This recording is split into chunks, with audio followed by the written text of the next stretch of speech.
Would you look at that? You just gotta look at it. Sometimes you just gotta look at it.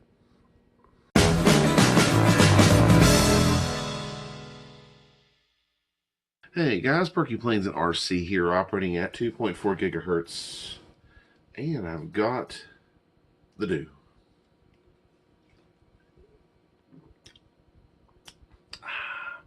Much needed. I'm still trying to wake up here, so yes, before me, I have a bunch of wood plane pieces. Yeah, elevator here. I think that's part of the rudder. Let's see. Here's the wing. So what is all this stuff? Well, a few years ago, I took an old Balsa trainer airplane, and that was basically about to be trashed. And I brought it in and decided to give it new life, just get some new life into it, and hopefully make it airborne once again. I know there's a little crazy piece of hair up there. Hopefully make it airborne once again. When I got the plane initially, it was an old Hangar 9 Easy 2 or something like that. When I got the airplane itself, everything was stripped from it. There was basically just the airframe itself, only just the nose wheel as far as landing gear is concerned. The main landing gear was gone. All I had was the nose wheel as far as landing gear. And there was, you know, as I found out later, there was a multitude of other little issues with it as well. But basically, the whole thing was stripped. No servos, no radio, no motor, none of that stuff. And so like I said, I had brought it in, and decided I was going to try to put some, you know, bring it back to life. Basically, I had initially decided to go ahead and do it as an all-electric airplane. Most of these old trainers like this, a lot of times they're fit with a you know, like a .40 size nitro or glow engine. So, but with the modern technologies and things nowadays, electric power has become, you know, kind of become more of the norm, really. And especially since the early days of electric, the early days of electric apparently were pretty tough, and not as good as they are now. So, anyways, brought the trainer in, decided to go ahead and fix it up, do an electric conversion of it. If you look back on my channel, is called, of course, Project MU111470 is the name I gave it. But, you know, I brought this in mainly, or one reason I brought this in was because it reminded me a lot of that very first airplane that I ever had when I was just a wee lad who was trying RC planes but too scared to fly them. So yes, that first airplane I ever did have was very similar to this, and I ended up selling it because I was just too scared to fly it. So, yeah, brought this thing in hopes of kind of reliving that experience and hopefully getting it up in the air. Which, if you've so if you look back on the channel there a couple years ago, you could see the conversion, the whole process, and kind of an explanation of it some more, and as well as the maiden flight, which was successful. So here it is in its current state, and let me kind of bring you up to speed on what's going on here with this airplane. At one point there, it was after the maiden flight, and I've done a few more flights with it even since then. The RCSaylors were having a little fun fly at our airfield, and I decided to go out there and partake in the festivities and have some fun, do a little bit of flying, and was going to take the trainer here up and do some flights with it.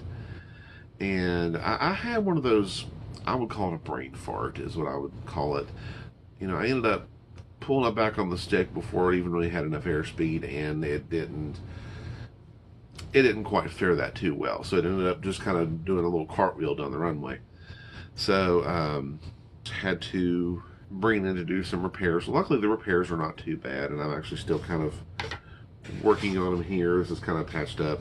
I might redo that a little bit, but the horizontal stabilizer elevator was one piece that did kind of have some damage. But at the same time, too, I had kind of decided I was going to go ahead and recover this airplane. It put more of a more personal color scheme to it, and kind of get rid of that old look that it had. So that's why you're down to just the bare wood right now. And so that's kind of what you're seeing there. So this is the bare wood. I've taken that covering off. And as you can see, some of that covering still is kind of stubborn and wants to stay on. So, but intentions are, of course, to get most all that scraped off there so that I can put some new covering material on it and personalize it some more and really kind of fix it back up to the way I like it and everything. A couple things I'll do want to mention here as well that I'm sort of in the process of doing, aside from removing the covering from this thing. Also the landing gear, where the landing gear mounts at, the wood there got damaged as well, and so I'm kind of in the process of gluing that back. The tape is more or less just temporary. It's just kind of to hold it in place so it doesn't move. So I had to repair this section as well. Here's some other initial repairs that this is actually a repair that I had to do when I first bought the airplane, or when I first got the airplane. The tail section here, I don't know if you can really see this too well. Let me flip it around here. The tail area here on the fuselage was completely cracked and broke, so I had to put some replacement wood on here on there to fix it. So I had to do that. Something I'm also doing as well is that where I pretty much went from where this thing originally was set up with a glow engine, and I wanted to do all electric.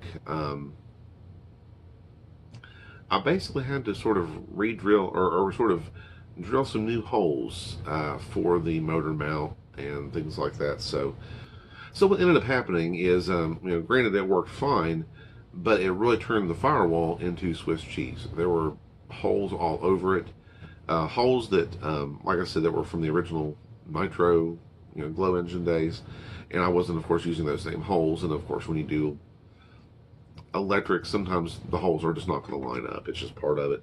So, like I said, the whole firewall looked like Swiss cheese. So I'm more or less have ripped the firewall completely out of it. It normally would sit right in this area right here, to where I would mount the motor. So I've completely stripped that out of it, and I'm going to be replacing that. So, doing that kind of work as well. This plane has been repaired quite a bit, honestly. So, and a true story, I was actually very scared to do any kind of, I think initially I was really kind of scared of anything with Balsa planes, because I knew that they're fragile and that crashes can result in multiple pieces and things like that. But the more I kind of have messed with it, I just look at it like it's another material I've got to work with, and that's just how it is. But I think since I've had some experience with this trainer especially, it's taught me a lot as far as working with things. An interesting thing here that I don't think I ever shared with anybody is, you guys did see the tail piece of wood I had to replace. This is another repair that I had to do as well. This is one of the wing halves, and right here is the little post used to control the aileron, which you can kind of see that moving there. When I first had the plane, it required a lot of pressure for me to get that to move. So I don't know if it was some glue had gotten there or what. So I literally had to open this up. You can kind of see my little patch job here. Had to open it up to fix that. And I believe it was maybe some glue had got down in there somehow. But you can see now it moves much easier than what it used to. It was so bad it kind of made a squeaky sound when I would try to move it, and like I said, it was very hard. And I would imagine it'd be very would put a lot of strain on a servo, possibly even ruining it. by the amount of pressure you had to apply just to move that. But now works great. So anyways, right now at this point, the big goal for this plane is to get the covering completely removed off of every little piece. It's going to be recovered with a new color scheme, which I've kind of already picked out. And then I'm also going to be adding some decals and stickers and things to it as well to kind of give it a little personal touch. As well as getting the motor mounted back on there, and probably some other upgrades that I see fit as I'm putting it back together and getting it worked on. Something else that I had noticed with this particular plane is, I was running a very, now that I look back at it, it was actually a very high-powered setup for a Balsa trainer. Most guys I've heard run these things on as little as a 4-cell LiPo. I was actually running a 6-cell. I was actually running 2-3 cells in series, I believe, and it gave me a total power of up to 6 cells. So what that basically means is it was running pretty high powered.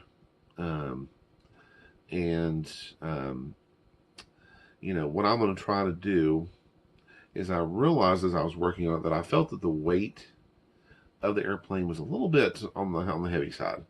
I think it was close to 7 pounds with everything in it, the batteries, the motor, and everything like that. So there was actually some lead weights that were already on the nose of it, and I also had to add some lead weights into the fuselage just to even get it to balance when I had it fixed up. So that's another goal I have in mind for this, is I want to try to get the weight down any ways that I can. I'm hoping maybe I could possibly run it on a 4-cell. We'll see. So that I have that kind of goal in mind as well.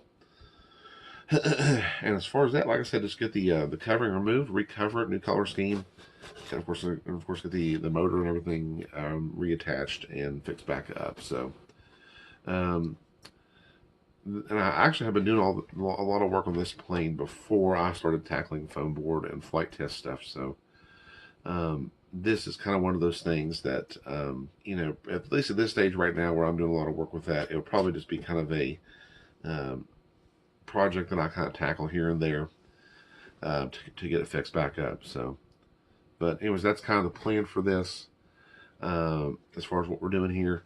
I decided to bring this back out for a couple reasons. Number one, of course, is I was going to anyways.